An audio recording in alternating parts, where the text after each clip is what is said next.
Hello friends, welcome to Prema's terrace garden. இன்றைக்கி நம்ம மாடி தோட்டத்தில் பால், நெய், தயிர் இது மூணுமே கலக்காத ஒரு பஞ்சகவ்ய செய்ய போகிறோம். வாங்க வீடியோக்குள்ளே போகலாம்.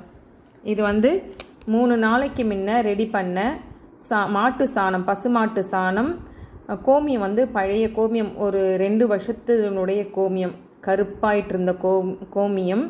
அதுக்கடுத்து 1/2 கிலோ நாட்டு சர்க்கரை, செடிக்கு போட வேண்டிய நாட்டு சர்க்கரை, இது மூணுமே மிக்ஸ் பண்ணி கலந்து வச்சு வேடு கட்டி வச்சுருக்கேன். வேடு கட்டுறது என்னென்னு தெரியும் உங்களுக்கு.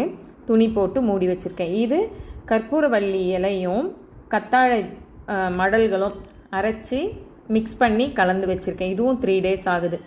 இதை கொடுத்துக்குறோமா, இது ஒரு 1 லிட்டர் இருக்கும். இது ஃபுல்லாக கொடுத்து அதுக்கடுத்து இதுதான் தாய் திரவம். தாய் திரவம்னா குரு பஞ்சகவ்யம். இது இதில் 1 லிட்டர் கலக்கிறேன். 1 லிட்டர் கலந்துட்டு அதுக்கு அடுத்து இந்த தண்ணி ஒரு 30 லிட்டர் தண்ணி கொடுக்கணும். 30 லிட்டர் தண்ணியில் குளோரின் கலக்காத தண்ணியாக இருக்கணும். இதை இதில் மிக்ஸ் பண்ணி வச்சுட்டு ஒரே பக்கமாக நம்ம கலக்கிட்டு வரணும். 60 முறை கலக்கணும். ஒரு நாளைக்கு காலையிலையும் மாலையிலையும் 60 முறை கலந்துட்டு வேடு கட்டி வைக்கணும். 7 நாள் கழித்து நம்ம செடிங்களுக்கு கொடுக்கலாம், டைலூட் பண்ணி கொடுக்கலாம். இது 6 மாதம் வரைக்கும் வச்சுக்கலாம்.